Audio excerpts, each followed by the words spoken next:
दोस्तों, आपने कभी सोचा है कि प्रकृति में जितने भी जीव हैं वो जीव सारे के सारे प्रकृति के नियमों के हिसाब से ही चलते हैं, लेकिन इंसान एकमात्र ऐसा जीव है जो प्रकृति के नियमों के खिलाफ ही सारे काम करता है। इस बारे में मैं आपको क्यों बता रही हूँ, ये ब्लॉग में आपको आगे पता चलेगा।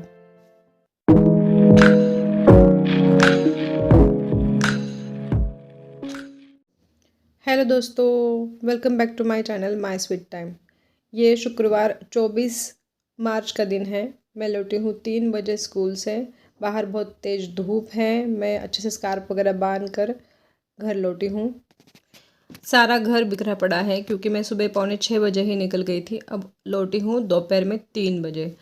अब मैं ये स्कार्फ वगैरह खोलूँगी, अपना चेहरा साफ़ पानी से धोऊँगी, मतलब हाथ पैर अच्छे से धोऊंगी और फिर बाद में सारा घर समेटूंगी। इतना पसीना होता है कि सारे बाल चिपक जाते हैं। एक सांस ली मैंने, क्योंकि गर्मी की वजह से इतनी थकान हो जाती है कि घर आओ तो अच्छा लगता है। ये बाल मेरे चिपक गए, देखो कितने सारे।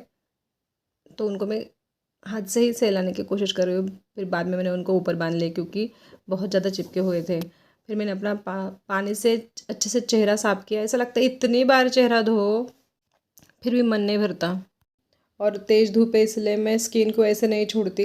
पहले मैं थोड़ा सा मॉइस्चराइज़र लगाऊंगी उस पर, थोड़ा नहीं बहुत सारा ढेर सारा लगा देती हूँ मॉइस्चराइज़र, ताकि स्किन अब में नमी बनी रहे। थोड़ा सा मसाज करने के बाद इसके बाद मैं लगाती हूँ थोड़ा सा सनस्क्रीन, क्योंकि धूप है तो सनस्क्रीन लगाना ज़रूरी है, भले हम घर में भी हो तो भी। क्योंकि मुझे पिगमेंटेशन की प्रॉब्लम है, क्योंकि मैं बिल्कुल भी ध्यान नहीं देती थी स्किन की तरफ, और ये प्रॉब्लम मुझे हो गई। धीरे धीरे वो बढ़ने लगी तो मैंने थोड़ा थोड़ा ध्यान देना शुरू कर दिया, तो वो प्रॉब्लम वहाँ पर स्टॉप हो गई। अभी पिगमेंटेशन नहीं बढ़ता है। ये देखो, मैं आपको ये मेरी साड़ी दिखा रही हूँ। मैंने ये मलमल कॉटन की साड़ी पहनी है। समर्स में ऐसी साड़ियाँ पहनना अच्छी होती है। देखो, मैंने इसका ब्लाउज़ आपको दिखाया है। सिंपल सा है, सिंपल सा स्टिच किया है, लेकिन बहुत ही अच्छा लगता है। ये साड़ी जो ऐसी जो साड़ियाँ होती हैं वो समर्स में अच्छी होती है, फैशनेबल भी लगती है और गर्मी से भी बचाती है। उसके बाद मैंने अपने कपड़े बदल लिए और देखो, स्कूल में मेरी जो कलीग है, मेरी फ्रेंड है, उसने मुझे ये कान के ईयररिंग्स गिफ्ट किए आज। कितने सुंदर है ना, लगता है जैसे सोने के हैं। बहुत अच्छे लगे मुझे, बड़े ही खूबसूरत से। ठीक से देखो तो बहुत अच्छे। लेकिन ये सब मैं कर रही थी और बाहर हड़बड़ी शुरू हो गई। क्या हुआ, ये देखने के लिए मैं बाहर गई तो बाहर सब कह रहे थे कि सांप है, बहुत बड़ा सांप, बहुत बड़ा सांप। ये तो पूरे घंटे भर हम वहाँ पर खड़े थे। ये रेस्क्यू टीम घंटे बाद में आई, तब मैंने शूटिंग की है। ये यहाँ पर बहुत बड़ा सांप था। सब कह रहे थे कि मेरी जहाँ पर स्कूटी खड़ी थी ना, वहीं से ये सांप आगे गया है, ऐसे कह रहे थे सारे। बहुत डर लग रहा था। ये बच्चे बिल्कुल नहीं सुन रहे थे, बार बार आगे जा रहे थे। उनकी जो माएँ हैं उनको कह रही थी कि अरे पीछे हटो, अगर वो निकलेगा तो। तभी वो जो रेस्क्यू टीम थी वो भी कह रहे थे कि शोर मत करो, क्योंकि उसको पकड़ना बहुत मुश्किल है। बहुत ही एग्रेसिव ऐसा वो सांप था, बहुत बड़ा सा नाक था, कोबरा था वो, ऐसा वो कह रहे थे। तो डर तो लग रहा था, लेकिन थोड़ा शूट करने की कोशिश की मैंने वहाँ पर।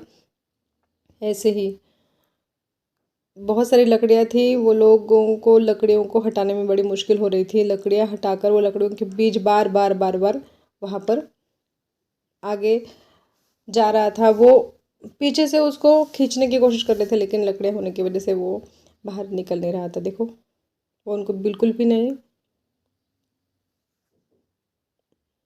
आपको दिखाई दे रहा होगा, देखो वहाँ पर वो फन फैलाए बैठा है। देखो, ये इतना बड़ा फन फैलाए, देखो कैसे कर रहा है वो। डर लग रहा था, सब लोग दूर से देख रहे थे उस सांप को,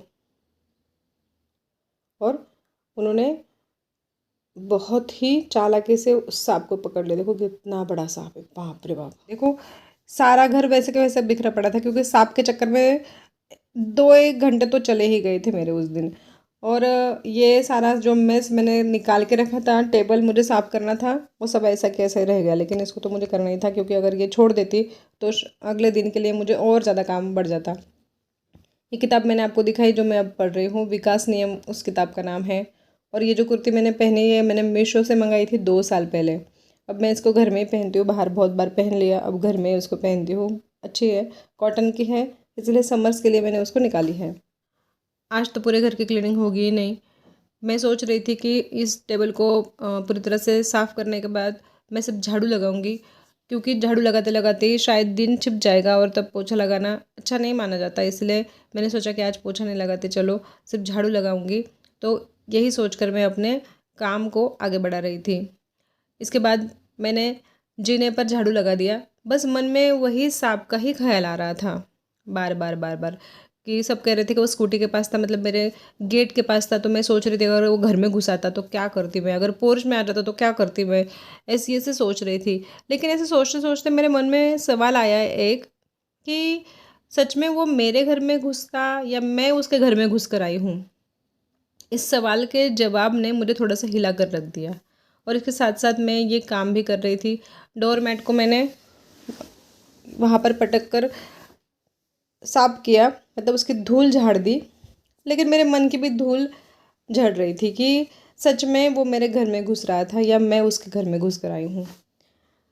सच है दोस्तों, देखो ये सारा नया एरिया बसा है, ये सारा नया कंस्ट्रक्शन है यहाँ पर, ये नई कॉलोनी बसी है यहाँ पर।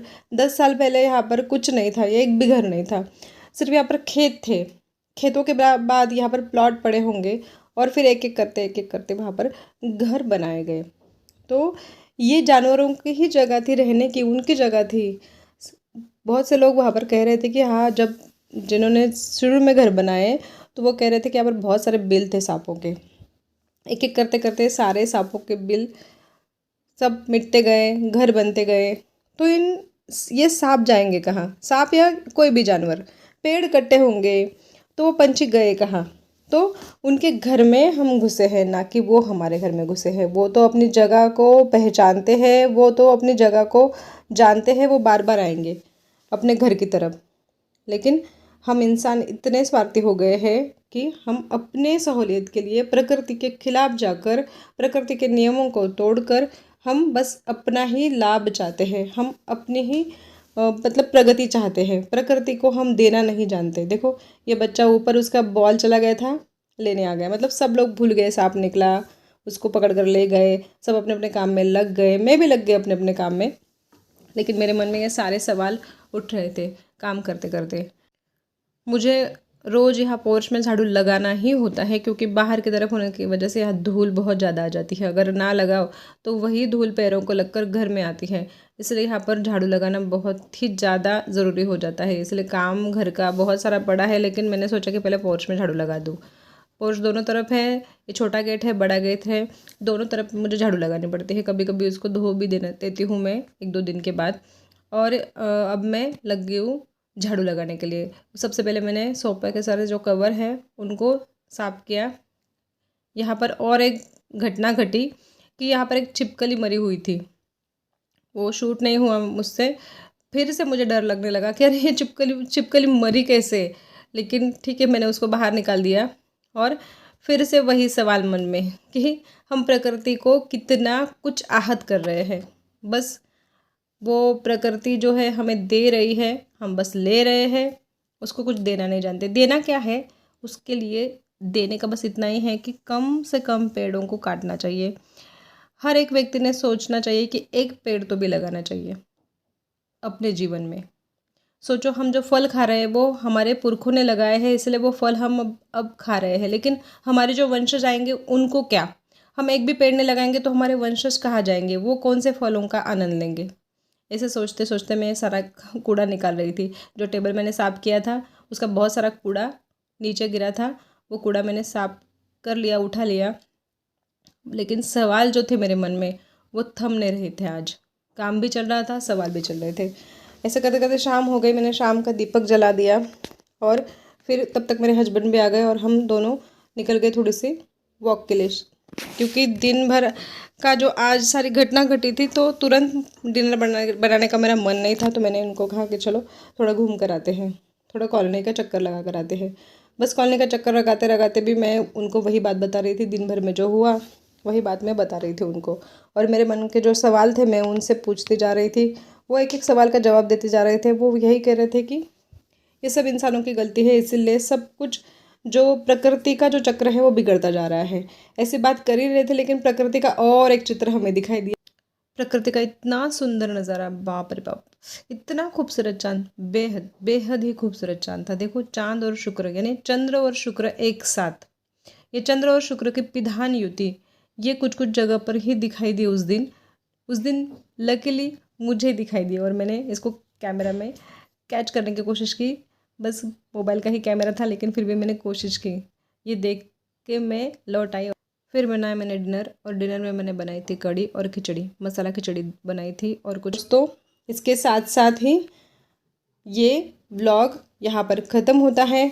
अगर आपको किसी भी वजह से ये व्लॉग अच्छा लगता हो तो चैनल को लाइक कीजिए, सब्सक्राइब कीजिए, और अगर आपको कुछ गलत लगता है तो प्लीज़ मुझे कमेंट करके बताइए। मैंने खाई ये कढ़ी और खिचड़ी, साथ में तले हुए पापड़। चलिए फिर मिलते हैं अगले व्लॉग में। राम राम जी।